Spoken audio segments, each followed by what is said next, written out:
There are many words commonly used today to describe political attitudes.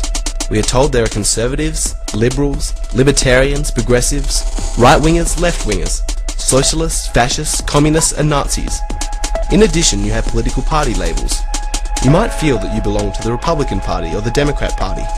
Likewise, in other nations you have a Labour Party and a Conservative Party, and yet not one person in 1,000 can clearly define the ideology that any of these words represent. They are used primarily as labels to impart an aura of either goodness or badness, depending on who uses the words and what emotions they trigger in their minds. Most political debates sound like they originate at the Tower of Babel. Everyone is speaking a different language. The words may sound familiar, but speakers and listeners each have their own private definitions. If we are to make sense of the political agendas that dominate our planet today, we must not allow our thinking to be contaminated by the emotional load of the old vocabulary, because once definitions are commonly understood, most of the disagreements come to an end. To the amazement of those who thought they were bitter ideological opponents, they often find they are actually in basic agreement. It may surprise you to learn that most of the great political debates of our time can be divided into just two viewpoints. All of the rest is fluff.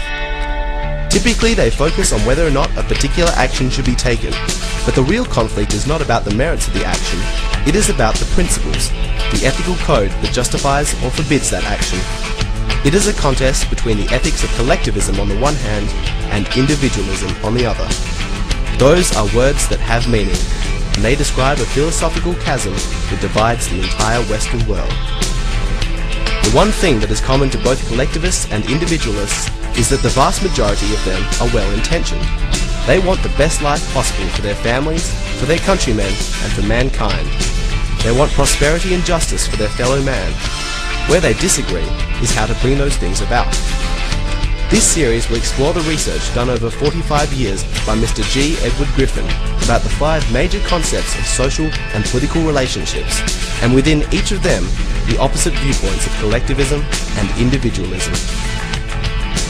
The first of these concerns the origin and nature of human rights. Part 1 of this series will show where rights are derived from. Does an individual have rights simply because a law guarantees them? It is important to determine where rights originate from, both for governments and individuals, because the universal rule is, a right source determines their nature. Where does the justification for protecting those rights come from, and where does an individual or government claim their authority from when they exert force over others in protecting those rights? Part 2 will examine the concept of group supremacy. We will look at the difference between a republic and a democracy and study what it means to be a group. Does a group have groups' rights? Are those rights greater than the individual's rights? And where is this greater good mentality that dictates collectivist policy likely to lead us? In Part 3 we look to the divide between collectivism and individualism regarding coercion versus freedom, primarily a question of charity. The issue of charity is a two-part question. First, what is to be achieved, and then how to achieve it. As mentioned earlier, both sides generally agree on the first part of the question, that charity is good and that we should help less fortunate individuals. However, they disagree on how they should be helped. Collectivists favour a Robin Hood syndrome, using government and taxes to redistribute wealth, and paint individualists as selfish for objecting to this. Individualists, on the other hand, advocate voluntary actions and feel that such use of force undermines the truth of the term charity. In Part 4 we examine equality and inequality under law. Collectivists believe themselves to be social engineers and use government to enforce racial or gender quotas in order to bring about a more equal society. Individualists disagree and state that while we are all unequal, we all deserve the same equality under the law, and to favour one class or race above another is unequal and it further divides society. The final part of this series explores the proper role of government, the difference between an individualist and a collectivist state, and where each government will take its society. By the end of this series, you will be aware of how each new collectivist law, further regulating society, undermines individual freedom and liberty and begins the inevitable slope towards totalitarianism.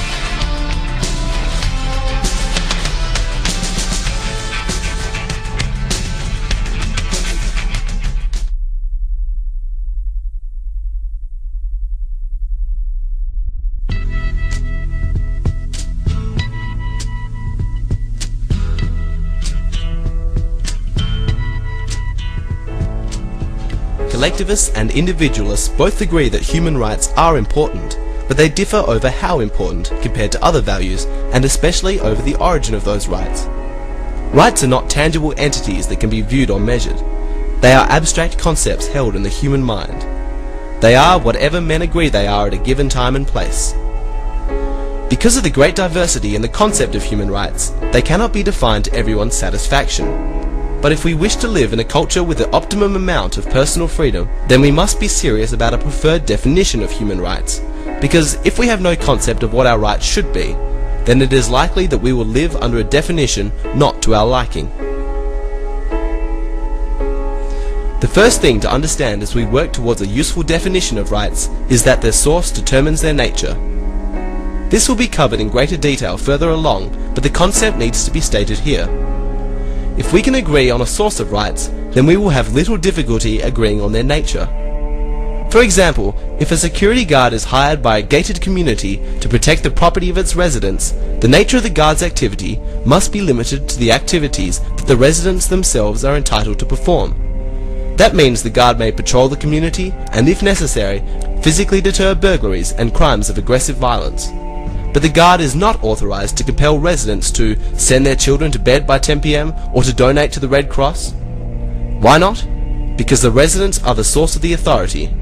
The nature of the authority cannot include any act that is denied to the source, and the residents have no right to compel their neighbors in these matters. In societies that have been sheltered for many generations from war and revolution, it is easy to forget that rights are derived from military power. That is their ultimate source. Initially, rights must be earned on the battlefield. They may be handed to the next generation as a gift, but they are always purchased on the battlefield. The Bill of Rights of the United States Constitution is a classic example. The men who drafted that document were able to do so only because they represented the colonists who defeated the armies of Great Britain. Had they lost the War of Independence, they would have had no opportunity to write a Bill of Rights or anything else except letters of farewell before their execution. Unfortunately, Mao Zedong was right when he said that political power grows from the barrel of a gun. He could just as well have said rights. A man may declare that he has a right to do such and such derived from law or from a constitution or even from God, but in the presence of a criminal or a tyrant with a gun to his head, he has no power to exercise his proclaimed right.